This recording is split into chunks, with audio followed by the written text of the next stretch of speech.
Welcome back into the Rounding Third podcast. We got all the boys back together. How we doing, fellas? Good, Nick. How we doing? Good. Pretty good, pretty good. So before we get started, just like, share, follow our podcast on Facebook. You can also find us on YouTube. You can subscribe there. And then, we're live every Monday at 8. So leading off tonight, the Philadelphia Phillies fired Joe Girardi. And then they go on a torrid week where I think they scored like 15 runs a game and they just blew everybody out of the water.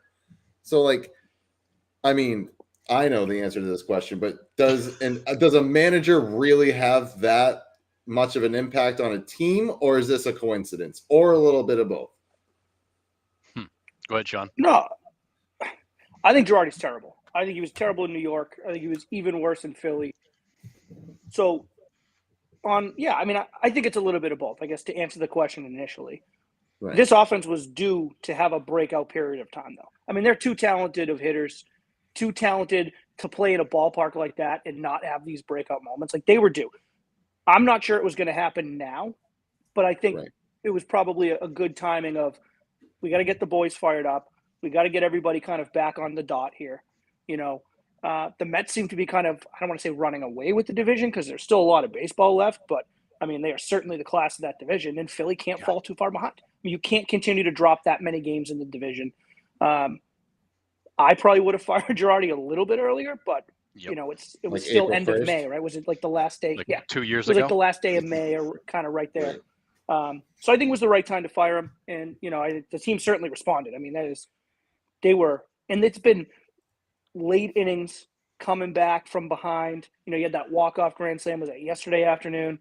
So, I mean, they've been coming up with some clutch hits, not just kind of, blowing the doors off people in the first couple innings. So, I think it was the right move. Yeah, I mean, I agree. I think it's a little bit of both. I mean, the Phillies the Phillies also played the Angels for a few of those games. They're in an absolute tailspin. But, that team was bound to play better than they had. I do think Girardi – I don't think Girardi was the right guy for that team, and I don't think he ever was. I think that he was the best name available 2 years ago, and they had to hire a manager, so they grabbed him. But I think what you saw in New York, you also saw in Philadelphia, which is the pattern of Girardi, is that he's an old school baseball guy. He's a dirt dog, hustle, effort kind of guy. He doesn't necessarily love young players. He likes the tried and true. The Phillies have a kind of a mix on their lineup or on their roster of young guys and older guys, and he was favoring some of the other guys who probably shouldn't have been in the lineup or on the field. And even Bryce Harper made a comment yesterday after the game that it was nice to finally see the young guys get a chance to play because they hadn't consistently gotten time. And guys like Bohm and all that they've struggled at times, but they've been a lot better lately. And I think the dynamic and the chemistry of that team is different. You've got Harper is clearly the leader of it, and he's not an old guy. I mean, he's still a younger guy himself. And I think that clubhouse will be a lot more fun without an old school, tough, baseball manager sitting in that clubhouse every day. And I mean, face it, like a manager does set the tone for your clubhouse. We kind of talked about it a little bit before we hopped on here. And if the players aren't gelling well with their leader, you're gonna have, disruption in the ranks, so to speak. So if you don't respect your manager, then things are going to happen. Yeah, I mean, I think it's perfect. I mean, you look at, and that's every sport. I mean, baseball kind of right up there, but every sport. I mean, the Bruins, I just came across an hour ago. The Bruins just fired Bruce Cassidy. Right? Yeah. I'm not so sure that was the right move.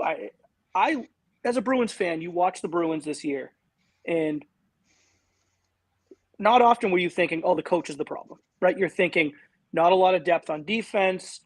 They haven't drafted well the past few years, aging players in Bergeron, and which is all true. But now you're hearing some rumblings. Now, how true is it? I don't know, but that the players in the locker room kind of were over Cassidy. They were over that, Cassidy's the way he kind of tried to get the guys going. They were over it. And in every sport, baseball chief among them, if you don't respect your manager, Nick, to your point, you have to play 162 games and hopefully more for this guy. And if you're worn out, if you're rolling your eyes and you're kind of nudging the other guy next to you on game 31, because of how much of a hardo this guy is. Like, it's not going to work. It's just not going to work, and, the whole tough guy, run out, hustle out every ground ball and dive for every ball in the hole and, block every ball behind the plate. Like, that attitude works when you win 2 out of every 3 games. When you win every series, players are going to play for that. But when you're getting swept and losing you're winning 1 out of 4, and you're just falling game after game after game behind in the division, and this guy's just on your nuts about like absolutely every little detail, like, it's just not going to work. I mean, you just need a new voice. And, I do think old school baseball can work. I mean, you're seeing it in New York with Buck. Buck's the ultimate old school baseball guy, but he knows what buttons to push. He's playing the right guys at the right time, giving the right guys rest, and you're seeing it pay off. So, I don't necessarily think that like old school baseball guys can't manage. You just got to have some kind of feel for the locker room. And I feel like Girardi has no feel for a locker room. No, and Buck Showalter is actually a great example I was going to go to next. Is you look at Buck. I mean, in Buck's career, he spent 4 years with the Yankees and got fired, 3 with the Diamondbacks, 4 with the Rangers. He spent 9 in Baltimore, but they were in dead last 5 of those seasons rebuilding, so they gave him time. But even a guy like Buck Showalter, who is a great manager, great old school guy, he wears out his welcome. Those guys always wear out their welcome, because usually you bring a guy like that in when the team sucks and needs to get turned around and needs some discipline, which is exactly what the Mets needed. Buck Showalter will be awesome for the Mets for probably 3 years, and then the players will tire of him, because that's how that cycle works with these kinds of guys. Girardi just never had the success there to have it ever stick, where a guy like Showalter has had success and he's been able to hang around, longer than 2 seasons in a month. But those guys are tough. They tend to wear out their welcome. Whereas your more player-friendly coaches, guys like Alex Cora, who are great in terms of the kind of the tactician type stuff, but also in keeping a clubhouse together, they can have the ups and downs and ride it out, and the players will generally be happy. They won't rub on the players like a guy like Buck does or Girardi does. But Buck's got the credentials and the experience where Girardi, quite honestly, hasn't done it anywhere. That makes me wonder, what kind of a manager like Bobby Cox was, right? Because like he always seemed to be like that old school guy too, and but like how was he with relationships behind the scenes? Like you just don't know, because like on the field, like Bobby Cox was like, that dude that like sat on the stool in the corner and just like came out and like spat off every like once in a while. But I would be willing to bet that Bobby Cox was as straight down the middle as you could get. He would call you on your bullshit when you needed to, but he was probably good about like, hey, you need a day off. I'm going to give you the day off. But again, we talk about results. That dude was just filling up lockers with hats and T-shirts every year and winning the division. So it's like, how do you argue? You know? I mean, like it's year in and year out. It's like, it sucks, but we're winning divisions and we're getting a chance to compete for titles. Like, I like him, Right. Yeah, and that's exactly. I think a guy like Bobby Cox, if that team is perpetually in third place, doesn't last a third as long as he did. But that was a team that's consistently in contention. And when you're winning, winning cures a lot of sins, and a lot of problems get glazed over. And players may not have liked Bobby Cox, but they respected the hell out of him because of his track record. Players may not like Buck Showalter, but they respect the hell out of him because of his track record. Players don't like Joe Girardi, and there's no friggin' track record. So he does have to tune him out. He does have that. Doesn't he have the one World Series? Didn't he win that with the Yankees his first year there, or did he not? Was that Girardi? I think it was. Yeah. I think his first year there was 2010, right, when they beat Philly. Yeah, I think you're right. I think he does have. He was there 08 to 7. The 09 World Series, he was the manager for. Okay, yeah. I mean, and then they kind of. I still think if I'm gonna start shitting on a guy for having zero, I got to at least give him some credit for being the manager of a World Series team. However, that's not a team he put together. Not only that, and that was a team that kind of managed itself. I mean, that was a very, very good, talented baseball team. However, A-Rod, you got to give him somewhat credit for that. But yeah, absolutely. He was in the captain's chair when they won. How much he had to do with it, we don't know. But we do know after 2009, the Yankees kind of fell into the abyss for a number of years, and then he got ousted. Yep. So, it's a little success and then gone. Yeah, how many strings do you have to pull though? Like you said, it manages it themselves, and then your bullpen is what? Like John Wetland, Mariano Rivera. You got to get to the 6th inning, and your managing day is done. because you got Yeah, but four and it's- guys in a row that you're like, okay, lefty, okay, righty, okay, like Yeah. you're not making decisions because these guys are just going to come in and slam the door. Like, and also, I mean, we've said it's a little bit easier now with the universal DH, but American League was such an easier league to manage in that time 100%. because it was just, I mean, you didn't have to manage lineup spots really. There was no double switches. There was no like, you got to go to the bullpen in the 6th, but we really want to go in the 5th because we want the pinch hitter, this, that, or the other. Like, you didn't have to worry about any of that. Yeah. It just made things a whole lot easier. Yeah, absolutely. So, Well, I mean, again, he was the skipper, right? So you give him a little bit of credit. Do I think absolutely. he was the reason they won it? No, I don't. No, I mean, you got to be careful how much you take away from manager, because you look at the 2018 Red Sox. I mean, that team was freaking loaded. I mean, how much did Alex Cora influence the outcome there versus just keep 25 really good players happy? Sure, right. fair. Sometimes Although that's I all do it think takes, though. Yeah, yeah, I mean, right. Just Which keep can your players sometimes happy. Right, be more difficult. I will give Cora credit because, like, I mean, that World Series MVP was Steve Pearce. He was not the best player on that team, right? But Cora recognized that this was a guy that could do some damage in this lineup in the right spot, and he stuck with him. Yep. So I think he deserves some credit for that. But, absolutely. that's a good point because that was a very, very loaded baseball team. Yeah, we kind of have to be careful with how we cut that, because there's some other sides to it too where. I'm with you. But no, I mean, I think Girardi's got a World Series ring and tip his cap to him. But those 08 and 09, they were good teams, and they were not very good after that, and that was really when he had control of it. So for what it's worth, his track record's not terrific, it's not bad, but that type of manager is going to wear on a team, especially a younger team, and also a talented team. These guys don't need to be told what to do every day. Like, they're going to come in. I mean, Bryce Harper doesn't need to be reminded when to take BP. He's got it figured out. Yeah. Yeah, Brian makes a good point right here, which says, it's the argument for why we hate the DH and the NL, because it takes away from the late inning management. Like, oh, for sure. And totally get that, right? Nick, you and I have said to each other for years, how much like baseball itself is better in the National League. You might have great American League teams, there's no doubt about that. 100%. But National League baseball, I found so much more enjoyable.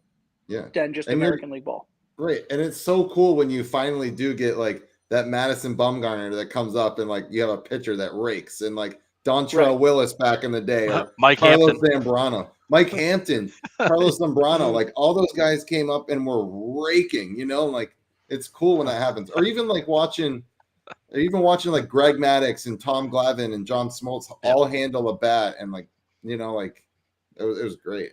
Well, I mean, it's funny. Like, I grew up, and we all grew up in Red Sox country as big as Red Sox fans, but I still found like I loved watching National League baseball because the game was just so different. You actually had you had to worry about where the pitcher was hitting. You were bunting, you were hitting and running, you were stealing, because you had that black hole in your lineup that was the pitcher in most cases. And that style of game it was much more strategic. And whereas the American League, it was fill out the lineup card and see how many balls you can put in the seats. It was so cool because I remember watching the Braves every day when I came home from school, and you would have career pinch hitters. Dude. Like, you guys remember John Vanderwall? Absolutely. John Vanderwall was a career pinch hitter. That's all he did. Mm-hmm. Yep. He didn't play any games. He would just come off the bench and get 4 hits a week, and then that's it. Like, just go back. Like, man, Brett Butler. I agree with Brian. I do miss bunting, and the guys that were really good at it, guys like Kenny Lofton, that could dump in that drag bunt. They changed the way a defense played. Now all of a sudden the corners pinch up, and you can actually now slap that ball through the hole, or you can actually take a full swing, and you've reduced their range. The game is just different when there's actually a threat of something else happening, but a guy that's going to stand back and swing from his heels. Yeah, now the third baseman can stand on the outfield grass and have all day to their range expands like tremendously because they're back on the ball. What's funny? Nobody ever shifted back in the days when guys might bunt, because you couldn't field it if you were way the hell out there. Right. Now we have bunt doubles and bunt triples and all that stuff. You just basically, if you can dump it on the left-hand side of the infield, you're good.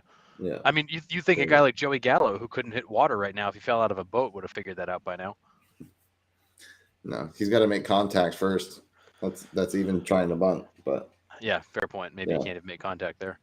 Goodness.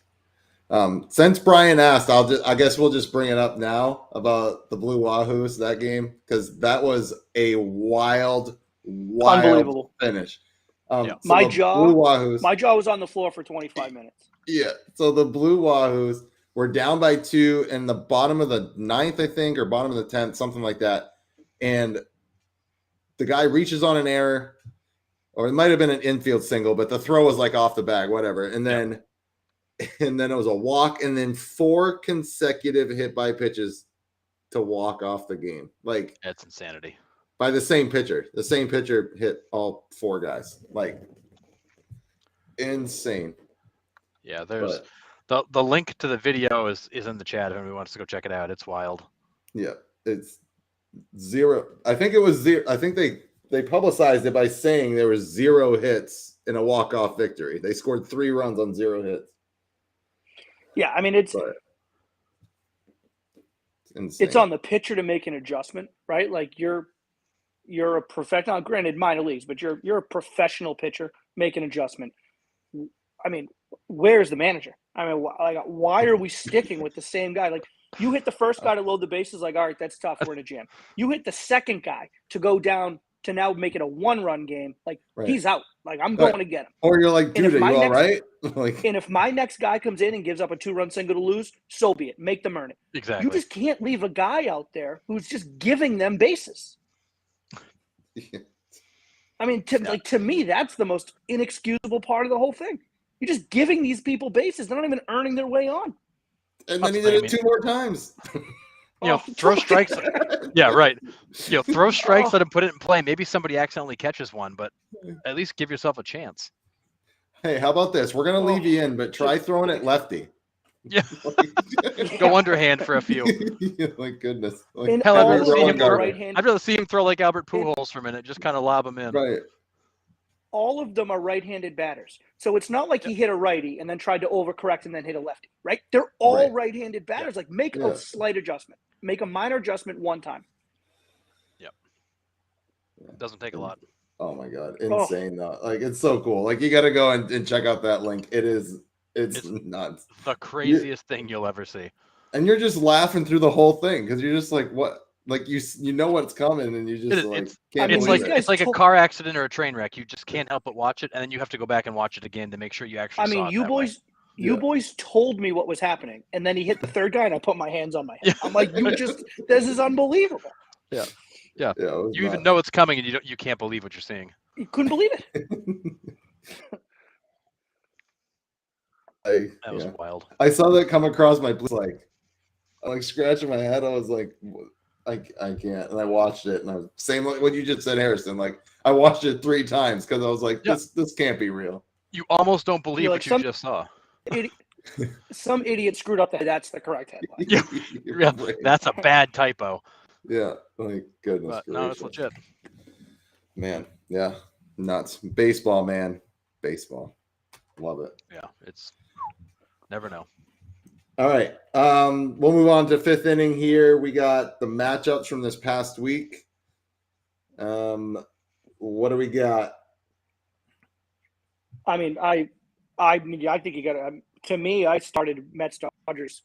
Was an awesome 4-gamer out in LA. Mets lose the first 2. Dodgers are good, man. I mean, obviously, I'm not breaking any state secrets here. But they lose the first 2, and I'm thinking, all right, you salvage a game. They come back and win the 3rd and 4th game, split the series 2-2. And then the way that they ended the 4th game, I'm not sure if you guys saw it. But this kid, Adonis, I cannot remember his last name for the life of me right now. But this young kid who's had like 10 Major League Baseball appearances in his career, has been waived by like 2 or 3 different teams, just picked up by the Mets, I don't know, a month ago, maybe a little bit less than a month ago, comes in a 1-run game or 2-run game when he comes in against obviously a great Dodgers lineup at home, blows right through him 1-2-3, gets his first career save. I mean, it was impressive. And I think it showed a lot of nuts for what that team is made of to fight back in the 3rd and 4th game and split that series 2-2. I think everyone's the inevitable thing here is that's probably going to be your NLCS if all, kind of stays the way it is. And what a 7-gamer that'll be. Yeah, that'll be a battle. Jesus. Especially if everybody's healthy. Like, I want to see a nice, healthy series. Right. Like, I don't. Yeah. I'll tell you this much. A healthy Dodgers lineup versus a fully healthy Mets rotation. That'll be fun. Just a drag down brawl for 7 games. Yeah. It'll be a masterclass in setting batters up and how these guys approach, because you're not dealing with a bunch of like raw young hitters. These are experienced guys, professionals, good at bats. Like those World Series champions. Amazing to watch. Right, World Series champion hitters. Yeah, crazy. What about you, Harrison? Anything that clearly that one was probably the All-Star series of the week. I think that was probably the best series of the week. One series that I was interested in was the Angels and Phillies. That was a complete disaster. The Angels were awful. And then the other series that I was looking forward to was the Cardinals and Cubs. The Cardinals took 3 out of 4.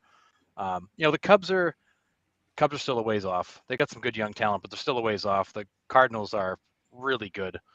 And as expected, they handled the Cubs pretty easily. But I think that Cubs team is fun to watch. They're still a ways out, but building. And the Cardinals are there and ready to go to the playoffs and make a run. Yeah. I'm not sure who it's going to. Oh, go ahead. No, go. I was just going to tie a bow on the Cardinals. I don't know who it's going to be, but they go out and get themselves some sort of shortstop at the deadline. And that's going to be the team that no one talks about in the National League, because everyone's going to be talking about the Mets and the Dodgers. No one's going to talk about or think about the St. Louis Cardinals. And that team's going to be a wagon. They're a wagon now, and they have a glaring hole in the middle of the field. Yeah, it's so bad. I mean, that is the glaring weakness. But you fill that hole. I mean, you look at them right now. They've got a massive black hole at the shortstop position. They're only 3 games off the Dodgers and 5 off the Mets. You fill that up, and they will very quietly make some noise and sneak up on you. And it's the division is just essentially between them and Milwaukee. Yeah. Oh yeah. I think they're a better team than Milwaukee. I think as long as they stay healthy, and especially if they fill that hole at the deadline, I think they will win that division over Milwaukee. Mm-hmm. And you start getting them home field advantage playing at that stadium in the postseason and meaningful games, and that's a tough place to play, man. Yeah. I think it's fair to point out with Milwaukee, Milwaukee had a series this weekend against a winning team and got swept by the Padres. I was just gonna bring that. No, I think they won one. They won. Yeah, the Padres won 3 out of 4. Brewers won 5-4 the first night. Yeah, that's right. Yeah, it's a 4-game set. Still, that was my series that I was looking forward to. And then, I thought it was going to be a good matchup, and Padres went in and took care of business. So the Brewers have had kind of a cupcake schedule.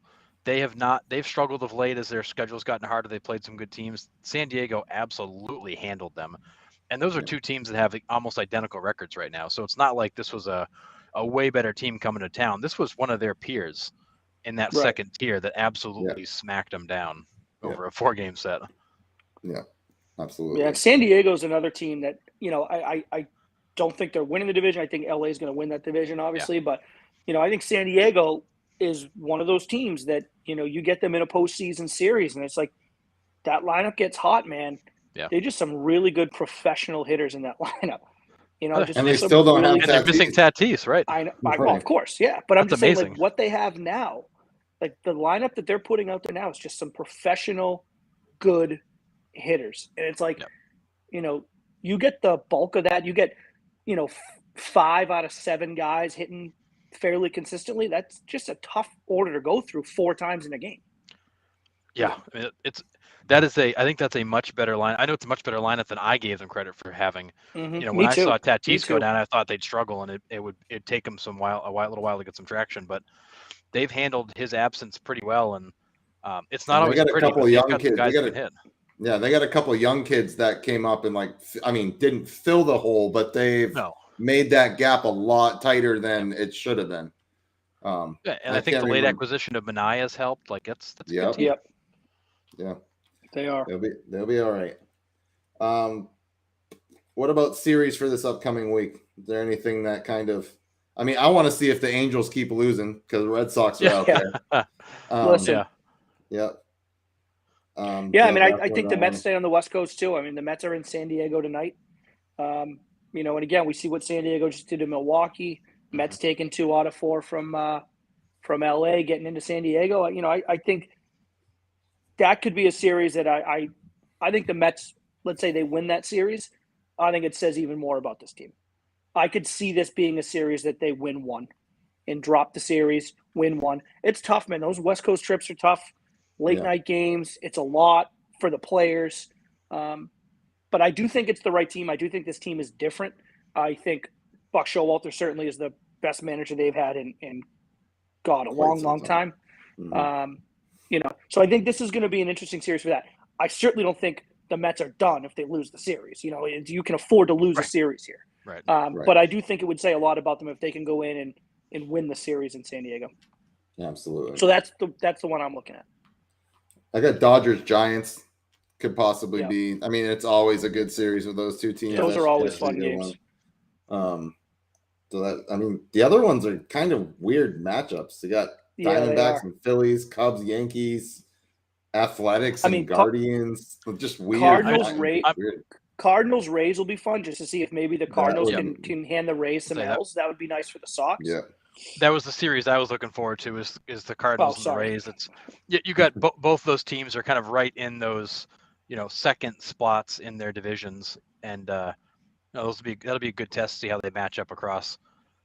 But you're right. Other than that, there's a lot of kind of odd matchups in the sense of either teams that play each other a lot or teams that like never play each other. But not nothing that's super compelling, and the weekend isn't really not super compelling. Yeah, those are some of the matchups that I was looking at. They're weird. They're just weird matchups. I mean, Rays and Twins might be all right. Like that might be a series worth keeping an eye on. I got to tell you, I forgot the Twins existed, fellas. I haven't watched I haven't watched the Twins in probably a month. I'm with you. I haven't paid much attention. They got 32 wins. They have 32 wins, and I forgot they existed. I don't know. Yeah. How do we think Kershaw, Strasberger, Sale will do moving forward? All question. Three making minor league rehab starts facing live hitters. Good question. Okay. I hate this, and I hate that I'm going to say this, but I think Sale's done. I don't think Sale comes back. That whatever that injury was, they were really, really quiet about it. Yep. Whatever that underlying non-baseball injury, medical thing. Yep. Yeah, I mean, this is me being a pessimist, but I don't like that as like a diagnosis. Like I'd rather be like, oh hey, he like blew out a bicep. Be like, okay, well at least I know what it is. Like that. It's a real injury. Right. Like with them being so hush hush about it, I'm kind of on the side of Strasburg, I hope he comes back and he goes to a contender at the deadline. I think that would be amazing. The Nationals they're actually looking to deal both him and possibly Soto. I read. Like I did too, but I think Soto's going to be the ultimate king's ransom, though. Yeah, well, I agree. You have to give up the entire farm and sell all of your minor league teams to get him. I don't think that's going to happen. That'd be like me. Yeah. That'd be like me being like, oh, like I'm going to trade like I don't know. I can't think of but like it's just not going to happen. Like I'm not giving you my bank account. Like I could say that I'm willing to do it, but like I'm not going to do it. Right. No, I agree. He's not going anywhere, but I think Strasburg could. I don't know do you have his contract details right there, Harrison? I don't know what his details I got you here. Yeah, so I can look it up. Strasburg had signed that big contract before he got hurt. Right. I mean, I could see him going to a contender. I mean, the Nationals are. Yeah, so we've talked about them being bankrupt, so they're going to try. He signed the 7-year, $245 million deal. Yeah, he's up and he's not a UFA until 2027. I was just gonna say 2027. Is his first real free agency year, so he's got 5 seasons left on that contract. So he would be a big ransom too. 35. Like he would get a big return too. You would get 3 or 4 top of the line prospects out of your system, and probably a couple major league ready players. Not Yeah, necessarily. he's I mean, five if and the a half. team is willing to eat most or all of the That's contract, true. you could probably get away with not giving up top prospects. But then that would defeat the purpose to get rid of him if the Nationals are willing to eat the money. Like, they're going bankrupt, right? That's what Right. I've heard. So if they're I've going to heard that eat the too. money, that defeats the purpose of shipping him out. I would think, Yeah, right? and Because you're still well, paying him. You don't want to pay him. wait, but You you have to just keep in Right. mind So too. that's what. Strasburg's contract, he's got $80 million of that deferred outside of the contract terms. So really that 35 million, they basically deferred 12 million bucks a season into the future. So his 35 million bucks is only 23 million bucks to them, on an annualized basis. But then when he's gone, they got 3 more seasons of paying him like he's there.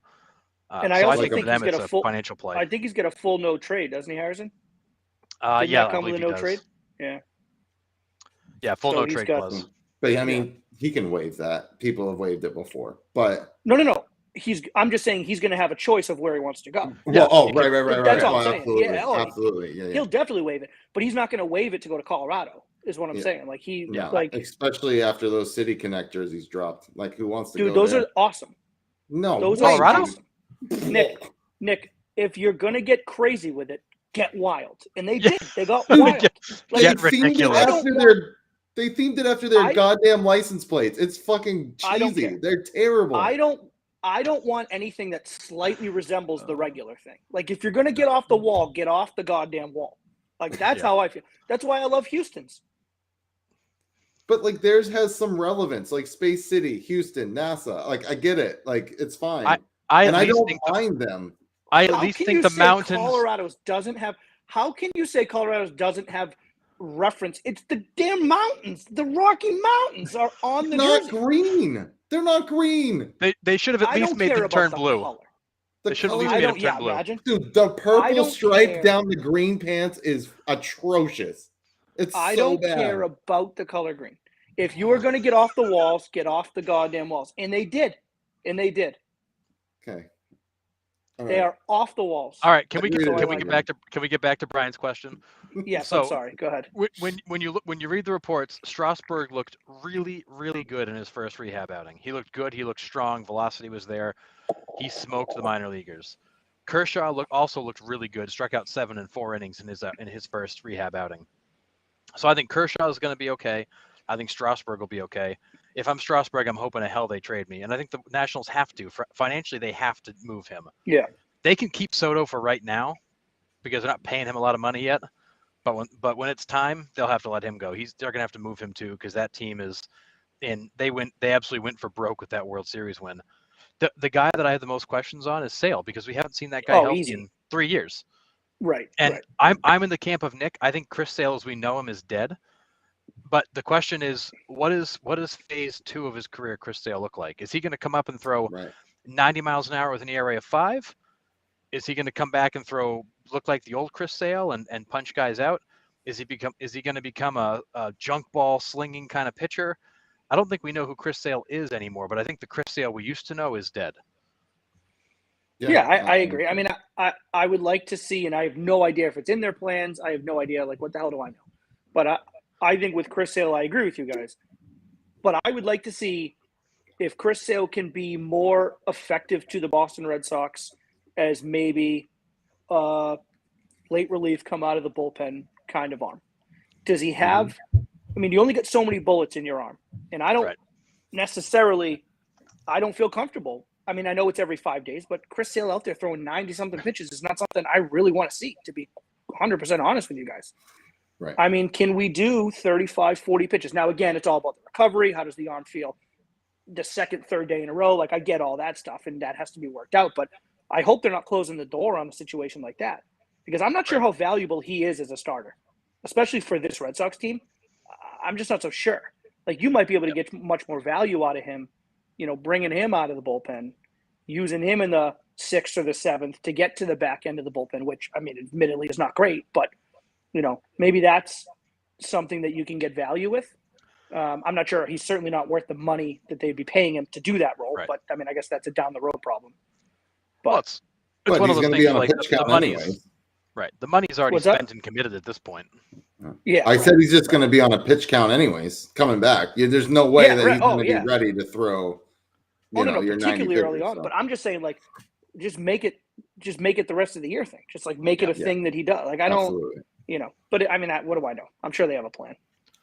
Yeah, but you got 3.5 more years of Chris Sale's contract, and the question becomes, what can you do with him for those 3.5 years to get the most out of what he's got left, whatever that might be?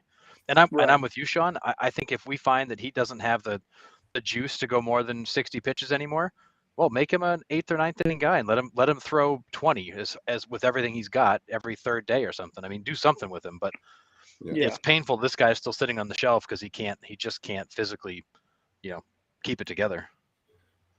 Yeah. And I'll just quick side note for me. I didn't see any of the Kershaw stuff. I saw the numbers for the rehab.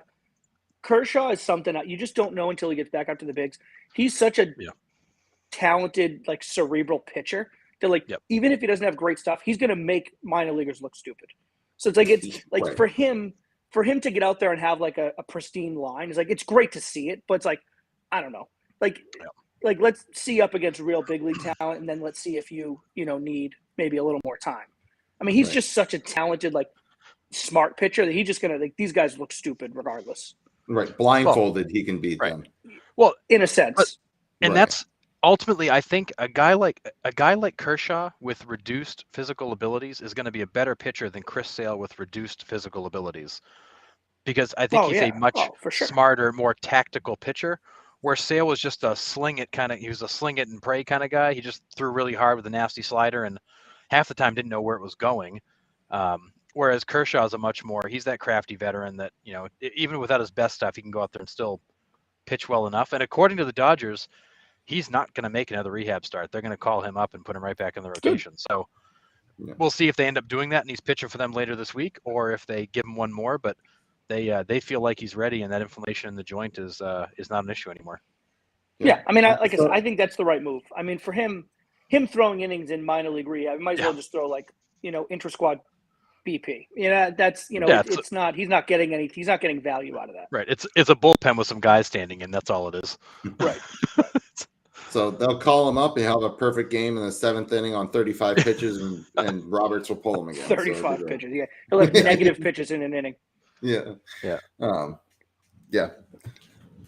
Yeah. Doug just kind of piggybacked on what we said. Kershaw's always the finesse pitcher. Sale was more of the power pitcher. Yeah, I mean, Kershaw in his day was throwing mid 90s. I mean, he was pumping. I was going to say early on when Kershaw when he won his first Cy Young, that guy was pumping high 90s.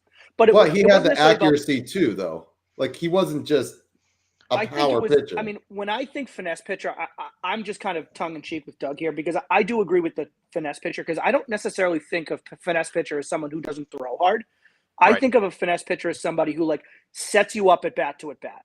So he's going to use he's going to use the power pitches in the first inning to set you up for the off-speed stuff in the 5th. Yeah. And Kershaw was always like that, right? So like when I hear finesse, like I was kind of just joking around. Like I still think of him as finesse, because he was always in the head about setting you up pitch to pitch, at bat to at bat, things like that. And Kershaw's off-speed stuff was so good. Whereas, so he would sometimes pitch you backwards. He'd go change up, then come with the fastball, and it made it look that much faster. Whereas Sale was always fastball, slider. That's all I got. I'm throwing him as hard as I freaking can. Good luck. See if you can hit it. Whereas Kershaw was much more crafty, set up hitters, had a real approach, where Sale was just a slinger. Yeah, definitely. All right. So we'll move on to a 7th inning here. Before we get to the players of the week, they did announce the players of the month, and this goes with no surprise. Aaron Judge for the Bronx Bombers, and then Paul Goldschmidt for the Cardinals. Paul Goldschmidt, every time I turned on SportsCenter, was hitting a walk-off grand slam. Like, God, dude, stop. It was guy was on fire. Dude, you just had 2 player of the months back to back. You had Arenado, and then you just turn it around with Goldschmidt. Like, oh, dude, I got it from here. I'll one-up you. So in June, it will probably be, Dylan Carson or something like that. I'll just come out of nowhere. Hit Tyler 500. O'Neill. Yeah. Oh yeah, that's a He's good one. due. Tyler Yeah. O'Neill's due. He's Yeah. due to have a month like them. Tyler O'Neill's been fairly quiet for a guy of his And caliber. he had a couple months last year where he was. Yeah, he did. No Yeah, one he could did. get him out. Yeah, It he was did. insane. It was And wild. our new feature, Harrison, The ticker. the ticker. Run a ticker along the bottom. Since we're recapping the last week or so, we might as well just drop the Red Sox record in there. Right. At least it's a winning record this time. Thank God.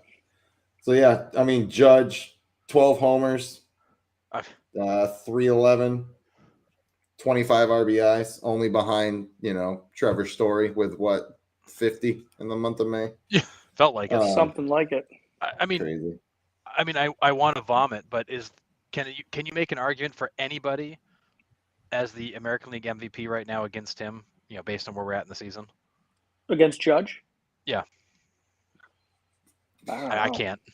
I mean, Ramirez had a crazy first month, but I haven't heard much about him in May. Yeah, I mean, I feel like Judge is having one of those kind of statement seasons.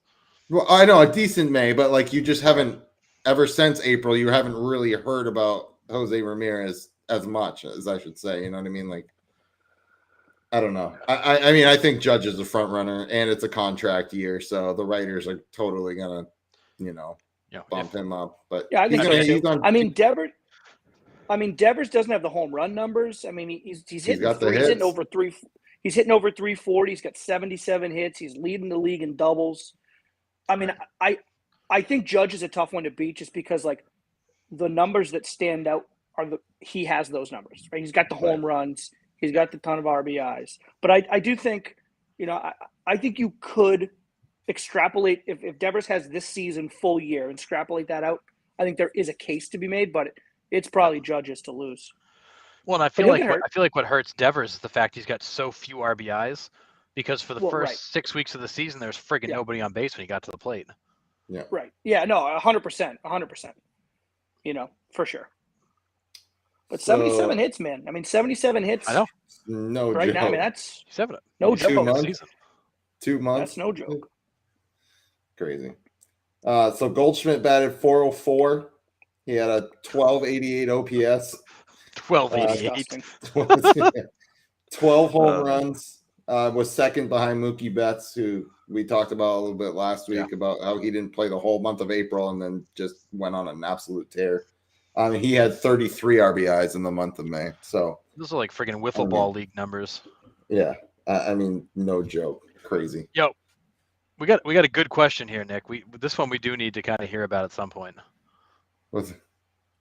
Oh, yeah. It wasn't as good. It's not really that worthy, but I went 0 for 3. I flew out on a really gross swing. I forgot how slow pitch softball was. Dude. I was like way out on my front the worst. Lazy fly to left field. Then my second at bat, got underneath another one, flew out to left. And then my third at bat, I hit a scorcher to third. No, I did not K. I hit a scorcher to third that third baseman is probably still feeling today. So it was good, but I feel good. Nothing's broken. Knock on wood. It's always a good start. And not sore, so really good. But bro, just to put we have a league in Canton. It's like over 30. So we had a game yesterday. We play Sunday mornings. We had a kid strike out looking. Oh God, really? That's the best. I'm not joking. Wow. We had a backwards K in slow pitch softball. Did you kick him out of the league? It's not my team, so I had to kind of bite my tongue. But I'm like, this is tough. Yeah. If we struck out in like the first league I ever played in, if you struck out, you brought a 30 rack to the next game. And if you made the final out of the game, you brought a 12 pack. So I don't mind that. That was a cool one. I was swinging a Worth, I think. I do have a mic in, but I don't like the way it's set up. But I was swinging a Worth. But man, loved it. 27. Bright pink with the ribbons on the handles. Actually, I think it was honestly. I think it was the pink Worth. Oh, nice. It didn't have ribbons. I'm going to put it on this week, but there you Yeah, go. so it's good. I'm not sore. Like I'm actually like running as a hobby. It's weird. I hate Good. it, but well, Doug, I will swing in Easton. Just send one. I'll send you my address, and Yeah, feel free to I'll send me one. I'll consider it a donation to the show. Thanks. We've now got an official sponsor of the podcast. It's Doug Right? Summers in Easton. Love it. Thanks for checking in. No, that's really cool. Thanks, guys. I really appreciate it. But all right, players of the week. Yordan Alvarez is filthy. Animal. That guy hit 2 home runs every night. I'm Yeah, glad he's keeping my fantasy team afloat. So last week he hit 565 with 4 home runs, 8 RBIs, 2 walks, and he struck out 1 time all week. Guy's a beast. And all of his home runs are absolute no doubters. Like this guy hits 0 wall scrapers. They're all bombs. Well, it doesn't make any sense. The guy's 6'10", 325 solid rock. Still, you'd think he'd mishit one of them. Right. No. Right. Like you think one of them would be mishit. Like everyone is scorched. Yeah, there's nothing cheap, and everything he hits is hard and loud. I mean, there's no cheap contact there. But what I found amazing is that, so he's tied for second in baseball, 16 home runs, 4th in slug and OPS. This is his first time winning Player of the Week, ever. In his career? Yeah, in his career. He was AL Rookie of the Month 3 times in 2019. He's never been the Player of the Week in his career. Wow. How can you win Rookie of the Month but not win Player of the Week? I don't know. How do you have a month in which you're not the Player of the Week, but you win the award for the month? Well, it's because you're the rookie. You're only going against other rookies. You're not going against. But his numbers as a rookie, the guy damn near won the batting title as a rookie, didn't he? I mean, Nick. It's not like he was a rookie I get it. 270 and everyone else was hitting 150. Dude, I get it. I understand, but I'm just saying, like, my Julio Rodriguez got AL Rookie of the Month for May. So, like, dude, True. Yeah, I get it. But still, Brian, yeah. Keeping my fantasy team afloat. You would do a rounding third weekly fantasy recap. Yeah. Brian is smoking all of us. Okay, moving on. Is Brian still undefeated? Yeah, he's playing me this week, so he's going to get another win. So in the National League, we had Brendan Rodgers as the Player of the Week. Must be those Colorado uniforms. I'm telling you, it's got to be. Oh, they're awful. They're so bad. They're amazing. So during the week, he hit 345, 4 home runs, 7 RBIs, 4 walks, 2 doubles.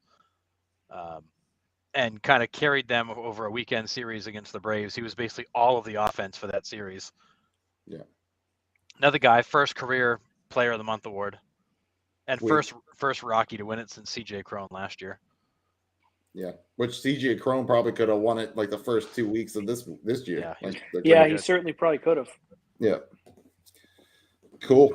All right, we're going to move on to the rounding third question here now. And we asked if MLB worked more like minor league baseball teams with like the fan interaction, would you watch more baseball because of the entertainment, or would you keep it all the same? We actually did have a couple of responses, and I got them right here, I think. Maybe. Hold on 1 second. Great radio. Here we go. Okay. Yeah. So we got Morgan from the M&M SOS podcast said it would still be the same for him because the umps suck at all levels, and he's there to see prospects of what the future of the league would look like. Oh, God. But he said he would like to see more of like softball stars coming in and pitching to baseball players, like when Jenny Finch did it. And that was cool. Yeah, it's like stuff like that. Yeah. So it would, just show the difference on how, the athletes are and the difference of the games. So that was kind of interesting. Do they still do that like celebrity softball game during the All-Star break? I haven't seen it in a long time. They do, but it's not nearly as like popular as it was. They used to be so much fun. Like when we were growing up, that All-Star break was full of stuff. Like it was a celebrity softball, the home run derby, the game. I mean, all kinds of stuff. Now, like nothing happens. Yeah. Boys, I'm sorry, I'm watching. I got the Astros Mariners game here on the side. Kyle Tucker is wearing batting gloves. What? What? Yes. Kyle Take him Tucker off the is up at the field. Kyle Tucker is at the plate right now. He has 2 batting gloves on. I don't like him anymore. I'm returning his jersey. I hope he strikes out. Right? So according to the Houston Chronicle, he started wearing batting gloves because he was in a 4 for 46 slump. Had 2 hits his first game with batting gloves on. He's been wearing them ever since. Last couple weeks. Oh my God! I hope that juju wears off tonight. I mean, I miss the few guys that go without batting gloves. You know, That's what I'm saying. I love guys with no batting gloves now. Moises I wouldn't do it. Yeah. Moises Alou, Jorge Posada. Yep. Brian said he loves the minor league gimmicks. He goes, he doesn't go to MLB because Fenix. But the kids don't run the base pass like they do, right? I mean, the kids don't run the base pass. You don't allow anybody on the field, you know, like they do at the minor leagues. Like they don't have the in between inning entertainment. Like, you know, there isn't anything at the pro level like that. Not really, like no. fan interaction, you know. No, It's amazing. Like you go to a minor league game and it's like you're engaged the whole time. There's always stuff going on. You know, the commercial breaks aren't so long. Like the game just moves along better. Yeah.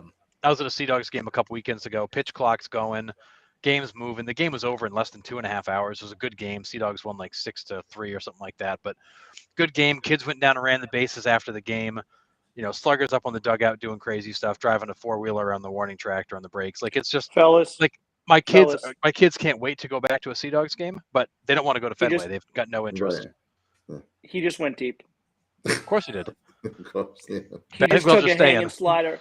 He just took a hanging slider from Robbie Ray and mushed it. So I guess the batting gloves stay on. Yep. Yeah, it's just funny. Brian's like, otherwise he would stay at home with his big screen TV, surround sound, his culinary expertise, and the lack of drunk douchebags. Yeah, I mean, you can invite us over and bring the drunk douchebags if you'd like.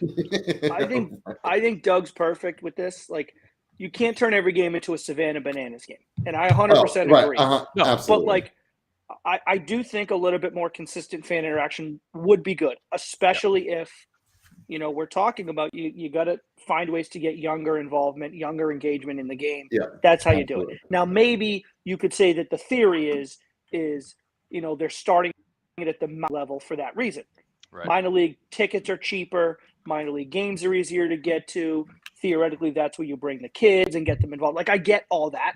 Right. Part of it too. Like, and if I'm a parent, and I'm not a parent right now, but if I was a parent and I had, two, easy, and I had like 2 like 7-year-olds, right?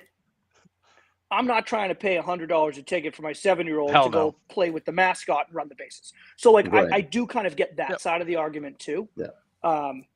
But I guess that's my long answer too. I kind of like where Doug is sitting on that. Yeah. Like, I don't want like sleeveless guys and like bats on fire when I go to a Major League Baseball game. Like, I'm not trying to have that, like the Savannah Bananas, but you know, a little bit kind of more fan involvement would be good. Yeah, I think this. Wait. There's a bat. They have a bat on fire.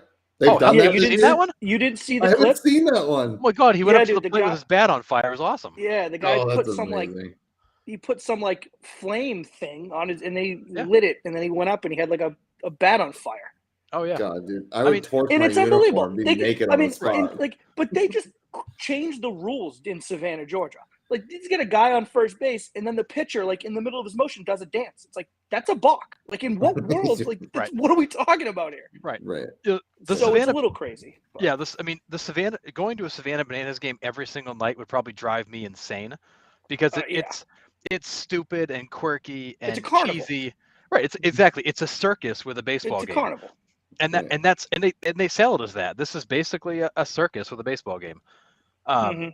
And they do all kinds of crazy stuff, and it's entertaining because it's different. But like, you don't want that every night. Like, that's an experience. Like, people go to Savannah. People come to see the Savannah Bananas from all over the place. They go there one time and probably never go back. But it's a different experience. That at Fenway every night would be it'd be nauseating to go through that every single night, and it would just kind of ruin the game. But it's an experience you have to go through. Check it out. It's cool. It's different. You know, Major League Baseball games are boring. There's nothing going on but the game. The kids, it doesn't keep their attention. and it's expensive. And I think that's why I think MLB, you go to Major League Baseball because you want to be there for the game. It's a big game, the big names, it's important. Same with the NFL. Is the NFL exciting? Going to a Patriots game absolutely sucks. It's so dull because like between plays, there's nothing going on. Halftime, there's nothing going on. It is so boring to watch the NFL live. It is. I hate it. I went there last year to see them play, and I left in the first 5 minutes of the fourth quarter. I was like, I'm done. This is boring.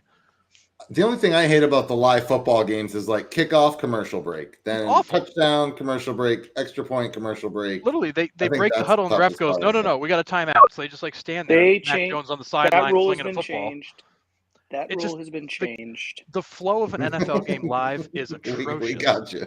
Yeah, it's atrocious. It's awful, and I won't go back.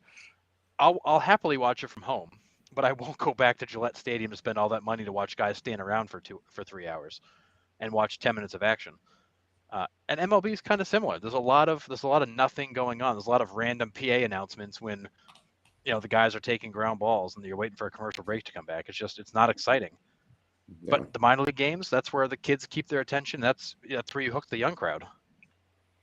Yeah. To be fair, the dugouts are behind a screen now, so you can't exactly bring little kids like onto the dugout and do mid-inning entertainment anymore. Yeah.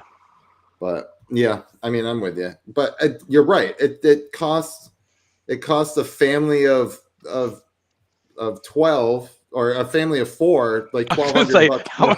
Jesus, Nick, how many kids you got down there? I don't. I've lost track of them. Nick's doing Thanksgiving dinner at the Red Sox game. I didn't realize Nick was living the ludicrous lifestyle. Oh. Goodness gracious, that's embarrassing. Because I only have 10.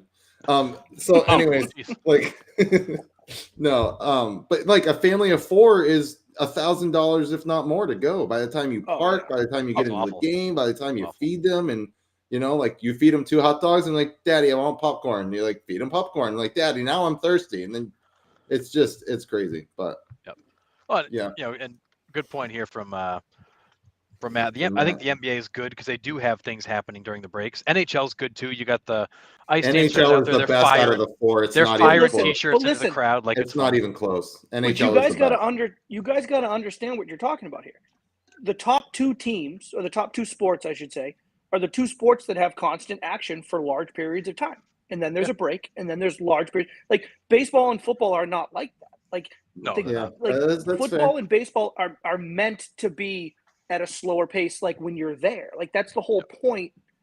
So it's different. Like I agree with Matt in that sense. Like NBA games, and I'm not a huge NBA guy, but they are fun games to go to. Like you get engaged. Like I find myself, if I find myself in an NBA game with like a group of people, like I'm into it in the fourth quarter. Like it's a fun time. NHL's awesome. Hockey games are awesome. It's number one. If you haven't gone, Matt, you gotta go, dude. And you owe it. No matter who you see, it's insane. Yeah. You can sit in the nosebleeds, and it's not even a bad seat. Yeah, you could sit up with the spotlight people, and it's like there's not a bad seat in the house. Yep. Hockey's awesome. Agreed, but you got to know that going in. You got to know that football and baseball are slower type of games. That's what it is. Yeah. No, I agree. It's everyone's own personal preference. That's just what it comes down to. I know people that are season ticket holders for the Patriots, and they love nothing more than going to Gillette Stadium on the weekends. You couldn't pay me to go back to Gillette Stadium and watch a game because I don't enjoy watching all the standing around. Well, you're not welcome. So fine, I'm not coming. All right, boys. I have not been to an NFL game myself yet. It's wild. Ever. I can't believe that. You have to go because you don't really appreciate how big and strong and fast those guys are till you see them live. The flow of the game, live feels so much different than when you see it on TV. Like you feel like you're at a glorified high school football game. It's the same cheesy PA announcements, the same crappy music, the same standing around for the play calls. It doesn't feel like the NFL live. It just feels like you're watching a bunch of guys play football.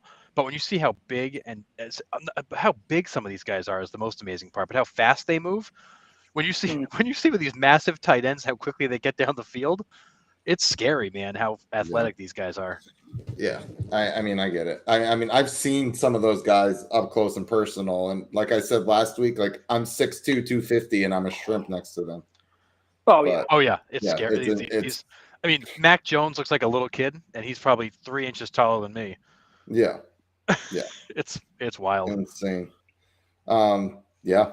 So, yeah, that was thanks for those couple of answers, but yeah, I mean, the minor league baseball game is more entertaining for your family, like no doubt, and Sure. it's cheaper, more bang for your buck. But it's meant to be. That's what it's right, designed. Exactly. So, right. yeah, Those so guys I think aren't they making $35 million a year, so it doesn't have there's- to be. There's a happy They do a medium. good job for that. MLB can be Yeah. a little bit more I agree. engaging during the game, but you don't want them to go as far as the Savannah Bananas or a minor Yeah, league I game 100% because then it agree. just feels cheesy. Right. Absolutely. All right. Could you imagine them firing T-shirts into the crowd with a mascot during the World Series? I mean, that would be a little weird. Right. But I wouldn't hate it. Yeah, right. Robbie, If you give me an Robbie Ray is industrial just getting strength, teed off on. he's had some Sorry. couples. He's had some rough starts. The last He's few either- starts, he's been. He's either shut went down up- or lit up. They went up. I think it was Ty France, but I missed it. Seattle went up 4-1 in the top of the second with a 3-run bomb, absolute bomb to the second deck in right field. Robbie Ray comes out in the bottom of the second, gives up single, RBI double, home run, single. Now it's 4-4. There's only one out. Like he's getting teed off on. Yeah, he's either great or awful. He's got no in between. Dude, but anyways, back to the t-shirt Sorry. cannon. Like, I would love Wally to come out and just start launching t-shirts onto Yawkey Way from the field. Just like, dude, it'd be sick. But anyways, have Wally come out of the center field bleachers on a 4-wheeler and blow donuts in the outfield. Oh my God, just start taking out. Yeah, now we got a left guy and right. making $30 million a year taking ground balls off the teeth because the infield's all screwed up from Wally's ATV. Awesome. Yeah. Yeah. The Red Sox He's lose got the ALCS to a bad bounce of an hop in the ATV tread. beanbag now. Yeah, well done. Yeah. Oh, And Yeah, the we Red got Sox Bobby lose the Dahlbeck taking game. a bad hop to the beanbag. It's great. Yeah, it takes a weird hop off that ATV tread. Oh my Awesome. God, love it. Oh. Anyways, That's so bad. whew. All right, we're gonna be heading home now. Let's bring this it is all home. Yep. So this is all the stuff. As always, I have an update on my Cincinnati Reds, but I am sad because at the moment they are not the worst team in baseball. Your Kansas City Royals are now 17-35, making them officially a half game behind the Reds for the worst record. The Reds are Deservedly 18-35. Yeah. Deservedly so. They are playing horrible baseball. Oh, they're so bad. I mean, when They- Zach Greinke's your ace, like Dude, who's pitching for them? Even I couldn't even. outside of that, even outside of who the ace is, like I can only stomach like 2 innings. Yeah, And I it's know so it's like bad. a mean thing to say, but like I can't watch them. you can't watch them. Yeah. Like and I try to tune in because I'm like, earlier in the year, it's like the whole Bobby Witt Jr. thing, and that's like great. Like, Salvi he's supposed to be Perez is project- just rotting away there. Oh, and it's I mean, oh my God, it's terrible.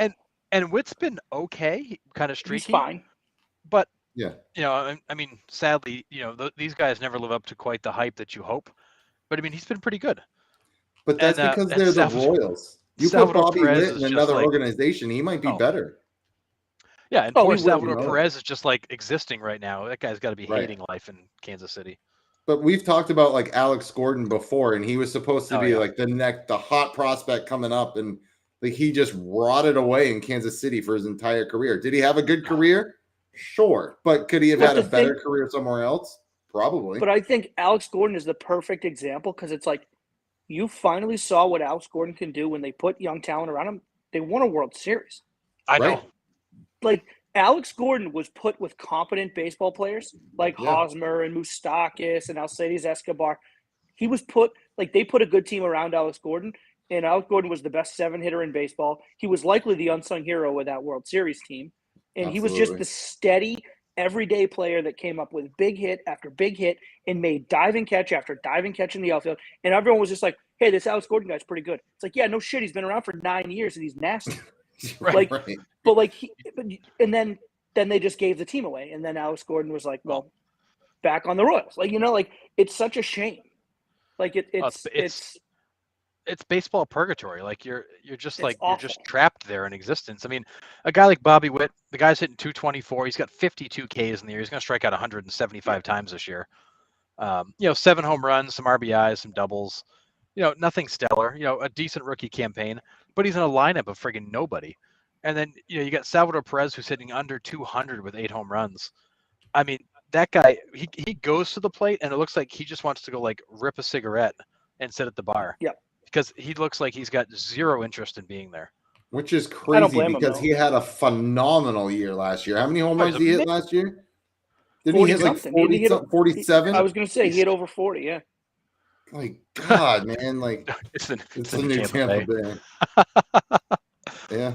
I mean, goodness. Well, here's a really good one that I was just going to point out. Kansas City's offense isn't horrendous. Like, it's been okay. And the Tigers are way worse. Yo, and not only do the Tigers only have 150 runs, I think about like 20 of them have come in like the past 3 games. So Right. it's like up until like Thursday, they had like 125 runs scored, which is just mind-blowingly bad. It's frightening. Mind-blowingly bad. Wow. And I get it's a big ballpark. Like I've come on this podcast and lamented about how much I hate Comerica Park more than once. It is a nightmare ballpark to play in. But like you would think they'd be able to figure out some kind of way to. It's been awful. Yeah. There's a lot of green out there to get a base hit. How are you not getting a base hit? There's tons of green. Oh, for Right. sure. I mean, I think the issue there is that when that ball, you hit a fly ball, it's going to get caught. Like they can run out there forever. Like, right. You look at the Tigers. The Tigers teams in the early to mid 2010s that were like legitimate, the Dave Dombrowski Tigers teams. Those teams were, I mean, it was Miggy hitting big home runs, right? But it was Victor Martinez. It was those guys just gap. It was just gap doubles, doubles, single. Yep. It would get a guy on second and then RBI single, and it was just a platoon of guys at the plate just hitting gap. They don't have that. They don't have those guys now, and it's awful. No. Like, you can't expect this Tigers lineup to put together 4 singles to score a run. Like, it's just not going to happen. Yeah, they're never going to do it. If I'm Javi Baez too, like, why am I going there knowing I'm not going to have my home run numbers? Like, yeah, I mean that could be. I mean, what did he get? A ton of money? I don't even know what he got for money. It wasn't like top of the line money. I don't think. No. Like, I think another team. Yeah. Like it was probably a weird. I don't know. Probably a weird pick. It was 6 and something. It's like 6 and 125, maybe, or something like that, right? It wasn't at the same. Wasn't it the same number that we gave Story, right? Wasn't that? It was like something like that, yeah. Yeah. Now that you say that, I think you're right. Like, but like, I just don't know why you. Yeah, 6 and 140, same contract as Story. Same as Story. Yep. So it's just like I don't know, unless he really didn't have any other offers, which could be. I will say, I certainly picked them to be better. I thought they were going to be better. I thought they have some good young pitching. I thought the lineup would be better. It's like I certainly can't blame Javi for looking at this roster in the offseason and saying, hey, I could be a big piece. We could be better. And they're just not. And maybe they'll have a good second half of the year and bring it in next year. Torque has really struggled. He's been very inconsistent. Yeah. Talk about guys that strike out a lot, Harrison. Holy moly. Yeah. That guy's a human fan. But he's a young rookie. I mean, this is what you get with guys like Bobby Witt and Spencer Torkelson. Like these guys, the way that they teach hitting now is they're going to strike out a lot. That's what we're going to see. And the flip side of it too is if you think about it, the Red Sox aren't going to bring a guy like that up because they don't need to. A guy like that's going to get an extra season in the minor leagues, whereas at least in Detroit and places like that, they're like, no kid, you got to go. Like you got to, you might be our best player. So you run these guys to the major leagues. Bobby Witt probably wouldn't be starting on most teams' opening day rosters, but in Kansas City, he does. Torkelson wouldn't be starting on most teams' opening day rosters. In Detroit, he is. So these guys are probably there a year too early. They're learning on the fly, and these teams realize it's not going to be competitive, so who cares? Let the kid go play real competition, see what he's got. And then you got the Pirates with O'Neal Cruz. Yeah, who's hitting bombs down in AAA and nobody cares. But to get back to Sean's original point, Comerica Park is the worst ballpark in baseball for home runs. Duh. It's the best ballpark in baseball for doubles and triples. Because there's so much green out there. Because there's so much ground. So it's one of those things where if you've got a bunch of guys that are warning track power fly ball hitters, they're going to struggle out there. You got a bunch of guys that are line drive gap to gap hitters, they're going to light up the scoreboard. those But Tigers teams that were we really don't- good were gap-to-gap line drive hitters. Those guys were nightmares. When the Red Sox would have a ALCS or an ALDS series in Detroit, when the series would shift to Detroit, it was a nightmare. Oh, it was awful. I hated watching those games because it's like anything that was like off the bat, right? You're watching it from the TV point of view. Anything off the bat that looks like it's over the shortstop head, it's like he better catch it or that's going to the wall, and that's at least a double. Right. And it's like, and they just don't. But that's not hitting now. And it's so No. frustrating as a fan because it's like, dude, like take advantage of where you are. And as much as I shit on Yankee Stadium for that short right porch, the Yankees build their teams around guys that can take advantage of that. Yep. Absolutely. As they should. Mhm. And the Tigers need to start doing that. They need to start producing and bringing in these guys. Mickey still does it. Like Mickey's one of the best hitters of all time. Take a flyer from one of the greatest hitters of all time that's still doing it at 1,000 years old. He hits the home runs when the guy's hitting freaking 301 right now. It's crazy. And he's a million years old. It's crazy. And that's the frustrating thing about the Tigers. It's like you get one of the greatest hitters of all time in your locker room. You're with him for 162 games on road trips.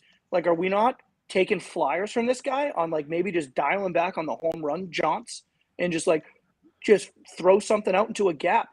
Like just get it started. Be a leadoff. I don't know. I'm going on a rant here, but I don't know. It's just the ballpark is built for doubles, and like just let's start taking advantage of it. If you're the Tigers, I'm actually a little bit hurt right now. I just called Miguel Cabrera a million years old, and he's only 39.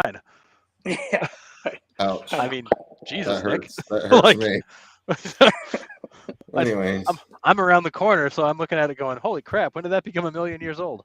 I'd like to update my will, please. Yeah. Yeah. Have I bought my burial plot yet? Holy crap! Anyways, yeah. So, yeah, Royals are now the new worst team. So they'll be my team.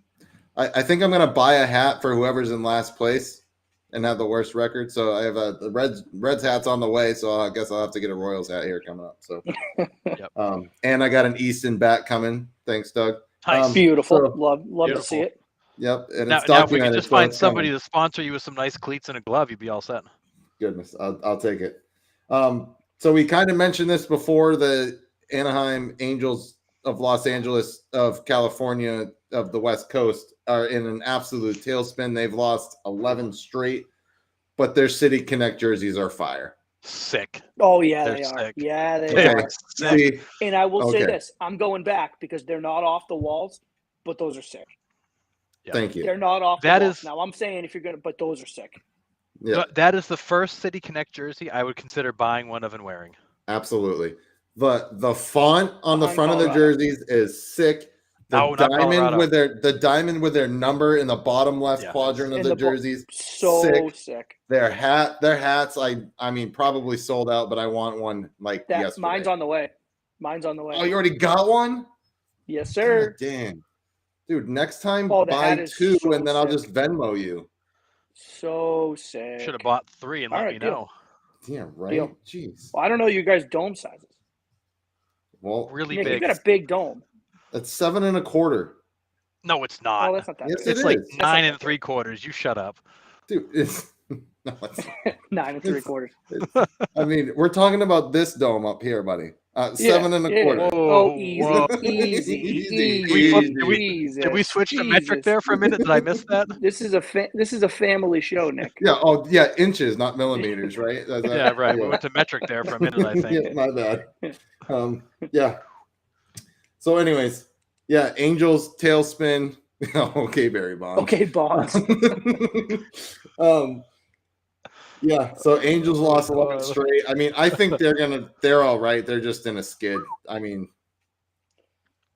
Well- maybe 3 more losses to the Sox wouldn't hurt coming up, but They've lost a bunch of games in a blowout and a bunch of games that were close. They just can't seem to string it together right now. The offense is good and the pitching stinks. The pitching's good and the offense stinks. Like they're just it's like the Red Sox for a lot of April. They just couldn't put both sides of Find the a game way. together for a Yeah. night. yeah, agree. Yeah, But but the this hard is- part this with is that though painful. is it's like golf, dude. The closer you get to the hole, the more important the shot. In Right. baseball, like the closer you get to July, the more you cannot afford those 11-game No. skids. Like you can recover from that in April. You can't recover from that in July. So I mean, 11 games, teams are gaining like a ton of ground on you, or you're losing. You know what I mean? Like, oh yeah, absolutely. That's what I'm saying. Like yeah, they got to snap out. If we think they're going to be fine, and I tend to agree with you. Yeah, they got to snap out of it soon. I hope it's not let the Red Sox come by and sweep you, but right. After that. But then they got the Mets. They got the Red Sox and Mets this week. That's right. And that's right. They went from neck and neck with Houston just a couple games back to 8.5 games back. Whew. Like Houston has run away in that division. Yikes. I'd like to change my preseason pick for the wild card. Why? I've still got the Angels. Seriously. Yeah. But, I mean, they lose another – I mean, they're going to go what? I wouldn't be surprised if they go 2-8 this week. No. You got Red Sox and the Mets. Those aren't two teams coming in. Those aren't going to be cakewalk games. I wouldn't be surprised either. I do think. I mean, I don't think the Sox are the cream of the crop of the American League. I do think there certainly could be worse teams for LA to have coming in. Oh yeah. But we'll see tonight. I mean, if the Sox go in and roll tonight, I think LA should be real concerned. Like it's just like we got a problem on our hands. But if it's a close game, maybe the Sox eke one out or the Angels win one late. I could see it, kind of becoming a stabilizer kind of series for them, Yeah. Yep. Yeah. Yeah. And I read something interesting earlier today after the unveiling of the City Connect uniforms for the Angels. The Angels originally wanted to go with a Disneyland-themed City Connect uniform because they're in Anaheim where Disneyland is. What's interesting, though, is that they couldn't because the Dodgers already own the rights to anything Disney and Mickey Mouse related in MLB. They own the rights with Disney to anything that's Disney themed. Huh. I thought that was fascinating. Interesting. Was that true, or was that true, or is that a jest? No, it was reported by several people that the Angels originally wanted to do something Disneyland themed because they're in Anaheim. Interesting. Couldn't because the Dodgers technically own the rights to any kind of licensing with Disney. Wow. Who knew? Because the Dodgers have certainly never used it. Wow. Wow, crazy. Well, we'll move on to the next guy. We did talk about him as the player of the week. Yordan Alvarez signed a 6-year, $15 million extension starting next year. So, yeah. For a DH, you're making 26. He's making $26 million a year as a DH, which still is a bargain. Still a bargain, but it's by far a record for a DH. So you can give Yordan Alvarez 6 years, 115, or you can have Javi Baez or Trevor Story for 6 years and 140. Who are you taking? Alvarez 9 out of 9 times, 10 out of 10 times. That seems like such a no-brainer. Because he can also play the outfield if you're in an absolute desperate need. That guy freaking rakes. Yeah. Dude, he could just stand out there in left field and just tell him not to move so he doesn't get hurt and be fine with it if he has to play the field. But, yeah. 6 years, 115 starting next year. Yeah, sign me up. Yep. Aaron Judge, first to 21 home runs. I mean, again, to stay on that player of the month team there. I mean, and not a single cheap home run. No. Every night that guy is crushing it. And then we got this too, like, this is insane. Cole Foster for Auburn University hits no doubt home runs from both sides of the plate in the same inning. One was a grand slam and the other one was a 2-run shot. But his first one was righty and it was tanked over everything. Watched it. And then he gets up later that inning and tanks one lefty over everything. Not like just and then the next day, didn't he also hit 2 or 3 home runs? Oh, I don't know. Did he hit more? Oh, he's hit a bunch in the last 8 games. Yeah, he hit 3 home runs against Southeastern, and then he hit 2 from both sides of one from each side of the plate the night before that. I think that was 4 home runs in 2 days. Goodness. Yeah, he's hit I think 6 in the last 9, something like that. Yeah, it's insanity. while we're on the topic of like college baseball, like the scores of these college baseball games have been crazy. Unreal.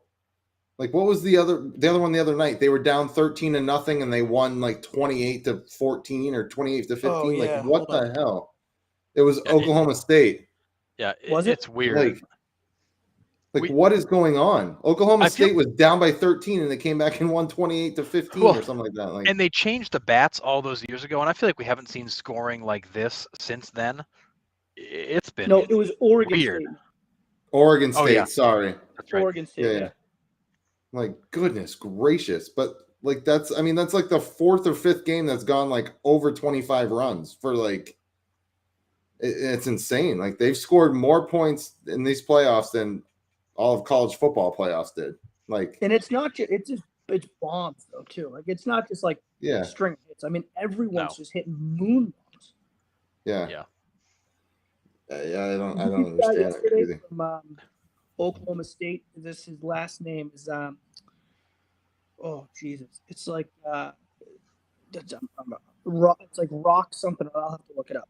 Oklahoma State, right? This kid hits an absolute missile on Saturday, and he kind of pimped his way around the bases, and Arkansas didn't like it. And he was catching a lot of heat on social media, catching a lot of heat from the opposing fans and whatever. He stepped up to the plate yesterday, hits like 1,000-foot home run to dead center, sprints around the bases in 15 seconds.